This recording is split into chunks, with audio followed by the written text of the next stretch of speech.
How's it going, everyone? So I wanted to start by sharing some exciting news. I recently discovered that I'm going to be a father! I literally have no idea why people keep cheering me for that. I mean, like, firstly, it was a fucking accident. And secondly, it's like one of the least strenuous things that I've ever done. I mean, effectively, y'all keep cheering me for, like, my ability to spray cum in the appropriate direction.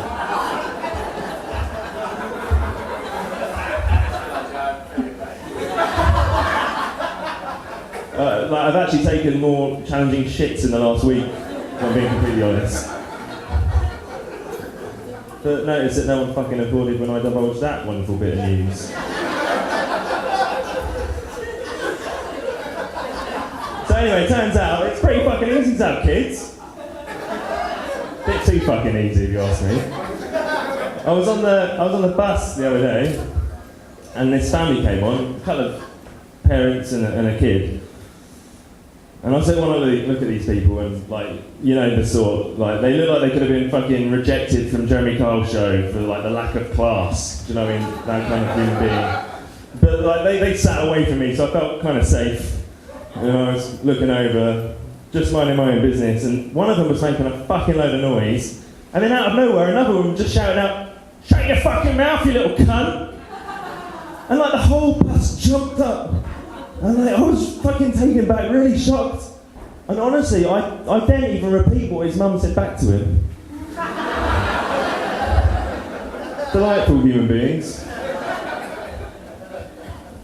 So yeah, I mean, it got me thinking though that like there should be some rules or something to or something you have to pass to qualify becoming a parent, because like no one checked me out, no one's looked into me. I could be anyone. They're just gonna give me a baby, you know?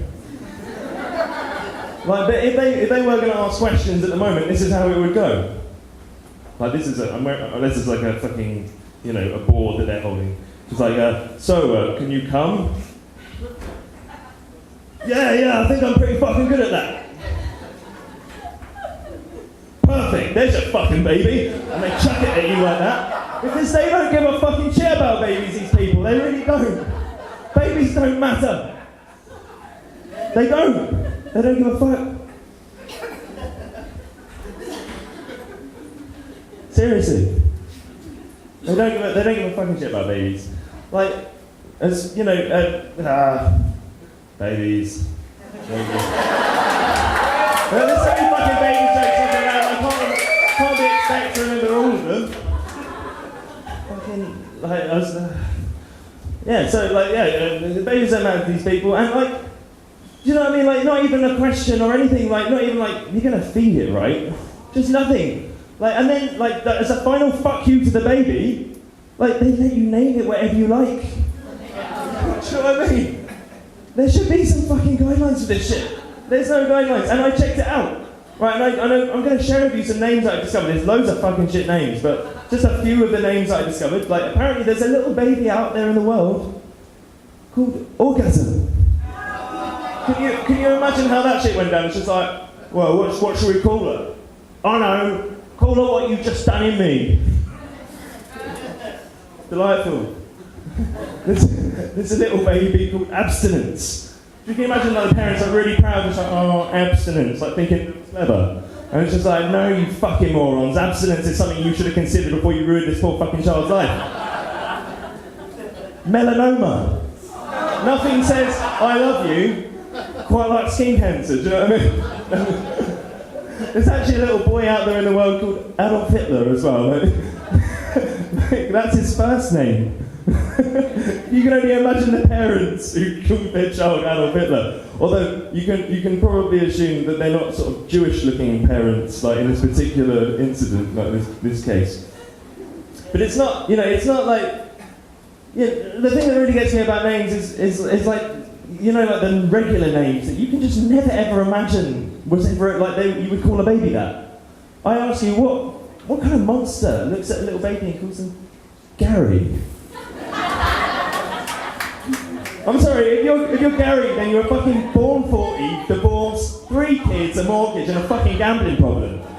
And that's just the fucking way it is. I won't hear anything else. Gary. Incidentally, like, in my house when I was growing up, we used to call each other Gary as, like, an insult. It's true. Like, for example, like, if you left your dirty plates on the side, then you were a Gary. Like, and if you, like, left shit stains down the back of the toilet, then you were a fucking massive Gary. And if you nicked a line of cocaine out of the family stash before Dad got home, then you're in big fucking trouble. And you were a Gary. I don't know, maybe it was just my childhood. But, you know, I kind of think that my home is like most people, most of my friends. You know, like, if you ignored, like, the smell and, like, the bright lights and the fans and, like, the hundreds of plants. Oh, and a massive stash of, like, pharmaceuticals potent enough to fucking kill a small horse.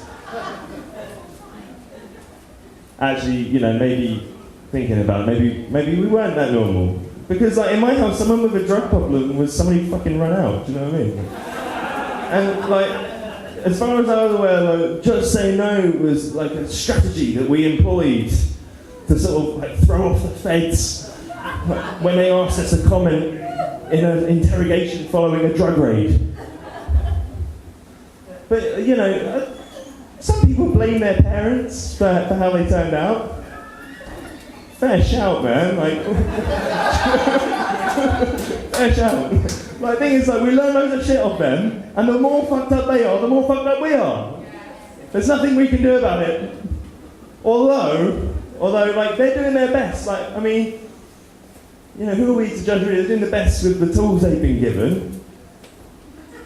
They are. That's our parents. I mean, like, I turned out alright, you know, apart from... Fuck you!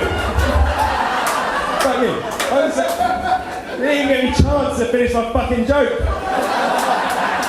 Ruined it. Let's try that again. I did alright. You know, apart from the, like, addiction, the misogyny, the serial cheating, oh, the theft. Oh no, then there was a drug dealing, lying. Oh, you get the idea now. Do you know what? My dad, he fucking loved me, and as far as I'm concerned, he did a good job. Yeah. Massive Gary, do you know what I mean? But, like, at the end of the day, he loved me. He did, and after all, like, wasn't his father and his father before him, and his father before him, just like a bunch of Garys, like, back to beginningless time, just all the way back there. Like, and thinking about it, like, aren't I just destined to fuck up as much as those before me? It's realistic, isn't it? And one day, my little boy, I'm having a boy, by the way, he's going to be called Leo. Yeah, one day, like, he might be, you know, standing up and talking about me, and, like, in a moment just like this, and just saying, you know, I love my dad, but what a fucking Gary. Anyway, thank you very much, guys. So, Bradley, you just did your first stand-up comedy gig tonight. How are you feeling? I'm feeling good. I'm feeling like I've done, like, speaking, but, like, trying to get people to laugh is a different kind of dynamic, and it was just good fun. It was such good fun, man. It was such good fun. So I think it was probably you know, quite tough. It's a tough job anyway, but you had to miss a number of the lessons during the 8-week course, so that it probably made it a bit tougher. Did you find that you still enjoyed your experience when you did your stand-up gig? Well, I think I missed one session, and then 1 week I couldn't do the homework, which is, like, not ideal. But saying that, you've had a lot on, in fairness. A lot, you know, like, I've got a lot happening, and a lot. Yeah, that's true. Which I spoke about in my talk. To be fair, it was good. But no, I don't think so. I think at the end of the day, if it gives you a container to work towards something, and even if you miss a couple of weeks, like, the container's still there, and, like, ultimately you've got this show to work towards, and even if you don't have anything with like a week to go, you can pull it out of the bag. Exactly. Like, that's how I felt. Like, And the key question, will you go on and do some more stand-up? I'd like to think so, even if it's just incorporating it into what I already do. Yeah. Like that's why I came on to do the course. It wasn't necessary to become a comedian, but I'm a speaker. So it was like, how can I bring more comedy into my talking?